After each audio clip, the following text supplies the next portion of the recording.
Para sa unang balita, matagumpay na naisagawa ang programa ng Department of Tourism National Capital Region o DOT-NCR na Filipino Brand of Service Excellence na nilahukan ng mga port managers at frontliners ng Philippine Ports Authority na malaking tulay sa pagbibigay ng progresibo at dekalidad na serbisyo sa pantalan.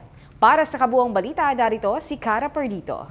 Mabuhay! Yan ang naging sentro ng isinagawang pagsasanay ng Department of Tourism National Capital Region sa mga kawani ng Philippine Ports Authority na may temang Filipino Brand of Service Excellence na sumasalamin sa katangian at mayamang kultura ng bansang Pilipinas. Dinaluhan ito ng mga port manager at frontliners ng PPA mula sa 25 port management office nito. Tampok sa nasabing pagsasanay ang 7Ms o ang makadiyos, makatao, makakalikasan, makabansa, masiyahin, may bayanihan at may pag-asa na siyang nagpapakita ng bukod-tanging katangian ng isang Pilipino. Nagkaroon din ng aktibidad kung saan binigyan ng pagkakataon ang mga nakilahok na magbahagi ng isang litrato at ipaliwanag kung bakit sumasalamin ito sa isa sa 7M na Filipino core values na nabanggit. Nagbigay din ng DOT-NCR ng mga payo kung paano mas makapagbibigay ng maganda at dekalidad na serbisyo sa mga turista na pumupunta sa pantalan, lalo na sa tamang pag-aasikaso ng mga reklamo ng mga pasahero.